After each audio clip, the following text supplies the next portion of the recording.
Părul tău bălai și moale de mii legi după grumaz, ochii tăi pe jumătate de închizi, mi-ntinzi o gură.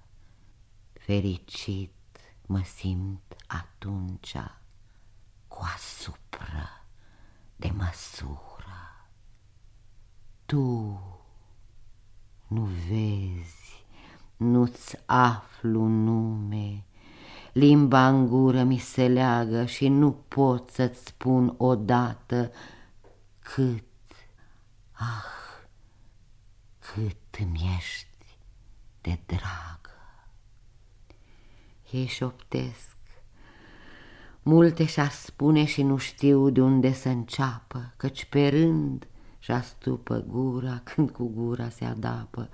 Unul în brațele altuia, tremurând ei se sărută, numai ochiul e vorbareț, iar limba lor e mută. Ea-și acopere cu mâna fața roșă de sfială, ochii în lacrimi și ascunde într-un păr ca de peteală. S-a făcut ca ceara albă fața roșă ca un măr și atâta de subțire să o tai cu un fir de păr. Și cosița ta bălaie o aduni la ochi plângând, inimă fără de nădejde, suflete bătut de gând. Toată ziua la fereastră suspinând nu spui nimică. Ridicând a tale gene al tău suflet se ridică, urmărind pe ceruri limpezi cum plutește o ciocârlie. Tu ai vrea să spui să ducă către dânsul o solie, dar ea zboară. Tu cu ochiul plutitor și întunecos stai cu buze discleștate de un tremur dureros. Nu-ți mai scurge ochii tineri, dulci cerului fiaștri, nu uita că în lacrimi este taina ochilor albaștri. Stele rare din tărie cad ca picuri de argint și seninul cer albastru mândru lacrimile-l prind. Dar dacă ar cădea toate, el rămâne trist și gol. N-ai putea să faci cu ochii înălțimilor ocol, noaptea stelelor, a lunei, a oglinzilor de râu, nu-i ca noaptea cea mocnită și pustie din sicriu. Și din când în când vărsate, mândru lacrimile-ți șed, dar deseci întregi izvorul. Atunci cum o să te văd? Prin ei curge rumenirea, mândră ca de trandafiri, și zăpada viorie din obrajii tăi subțiri. Apoi noaptea lor albastră, a lor dulce vecnicie, ce ușor se mistuiește prin plânsorile pustie. Cine e nerod să ardă în cărbuni smarandul rar și-a lui veșnică lucire s-o strivească în zadar? Tu-ți arzi ochii și frumseța, dulce noaptea lor se stânge și nici știi ce pierde lumea.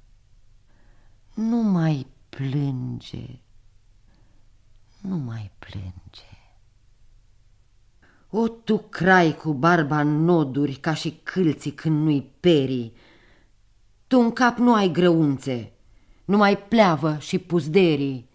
Bine-ți pare să fii singur, crai bătrân fără de minți, să oftezi după ta fată cu ciubucul între dinți, să te primbli și să numeri scânduri albe în cerdac. Mult bogat ai fost odată, mult rămas ai tu sărac. Alungat-o ai pe dânsa ca departe de părinți, în coliba împistrită ea să nască un pui de prinț. În zadar, ca să o mai cate, tu trimiți în lume crainic. Nimeni n-a aflat locașul unde ea s-ascunde tainic. Sură-i seara cea de toamnă, de pe lacuri apa sură înfunda mișcarea-i creață între stuf la iezătură. iar pădurea lin suspină și prin frunzele uscate, rânduri, rânduri, trece un freamăt ce le scutură pe toate. De când codrul, dragul codru, troienindu-și frunza toată, își deschide a lui adâncuri, fața lunei să le bată.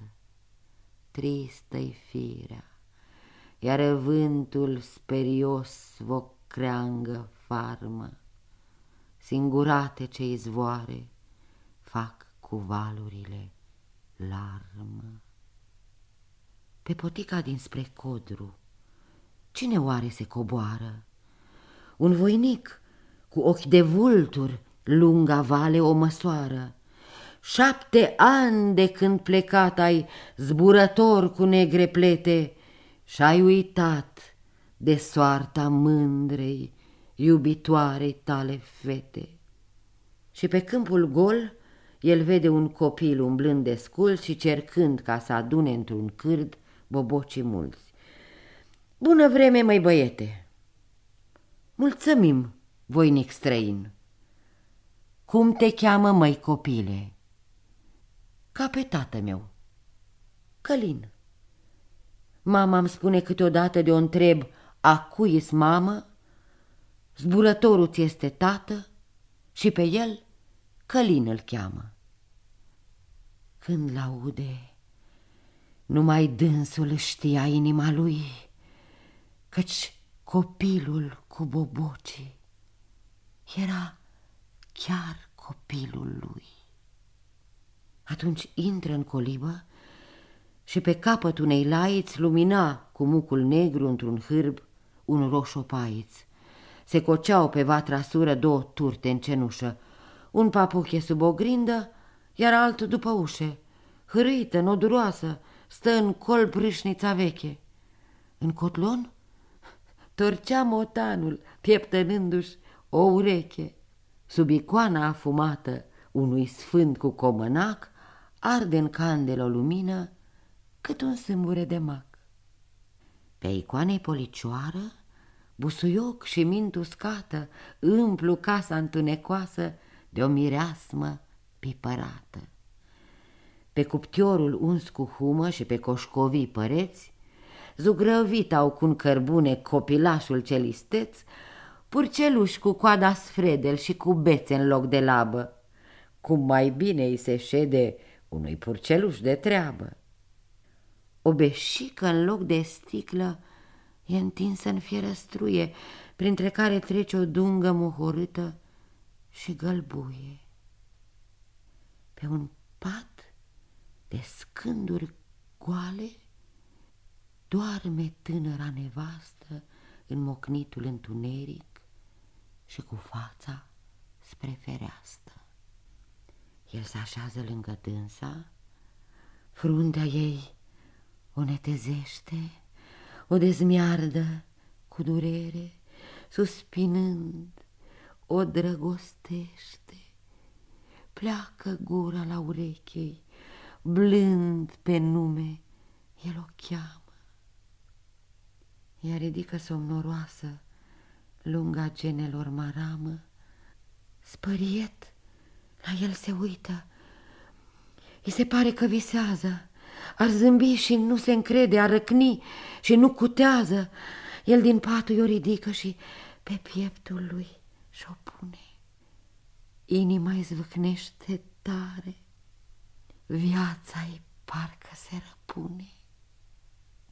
Ea se uită, se tot uită, un cuvânt măcar nu spune.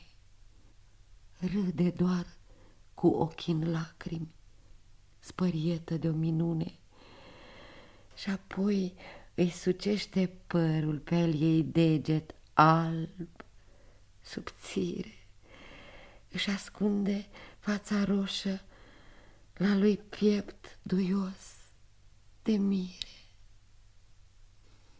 El ștergarul îl desprinde și îl împinge lin la vale.